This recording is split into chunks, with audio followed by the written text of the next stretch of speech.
एक बार सज्जनों, एक आदमी था, उसने संकल्प लिया कि मैं बहुत पैसा कमाऊंगा, मुझे बहुत पैसा चाहिए, बहुत पैसे वाला बनूंगा। मेहनत की, उसने परिश्रम किया, बहुत पैसा इकट्ठा कर दिया।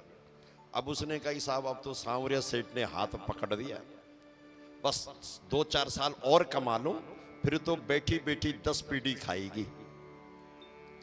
इतना कमाया। अब जब बहुत कमा दिया तब उसने सोचा, अपनी पत्नी को बोला कि अब मैंने बहुत कमा दिया, कल से भजन करूंगा। अब 10 पीढ़ी भी बैठ के खाएगी तो भी नहीं बीतेगा। इतने में आयु पूरी हो गई, यमराज आ गए और यमराज को देखते ही वो भयभीत हो गए। भाई साहब आप कौन है? बोले मैं यम हूं और चलो। बोले कैसे चलूं? मैंने तो कल से भजन करने का सोचा है। तो बोले तेरा अब समय पूरा हो गया, इतने समय तक आपने भजन नहीं किया।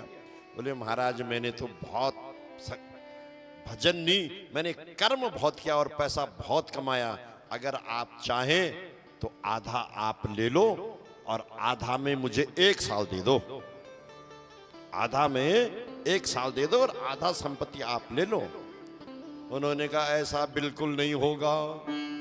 बोले आधा का आप 75 3 हिस्से ले लो, 1 हिस्सा छोड़ दो और 1 महीने का समय दे दो। बोले तुम 1 महीने की बात कर रहे हो, लेकिन 1 सेकंड का भी मैं तुम्हें समय नहीं दूंगा। तो बोले कम से कम 1 पत्र लिखने का समय तो दे दो, 2 लाइन लिखूंगा। बोले वो लिख दे। तो उसने लिखा अपने पुत्रों के लिए कि बेटा रात दिन करके जिस संपत्ति को मैंने इकट्ठा किया, आज वो संपत्ति मेरे काम नहीं आई, वो धरी की धरी रह गई। इसलिए संपत्ति को भी कमाना और संपत्ति के साथ साथ में सदकर्म को भी करते रहना।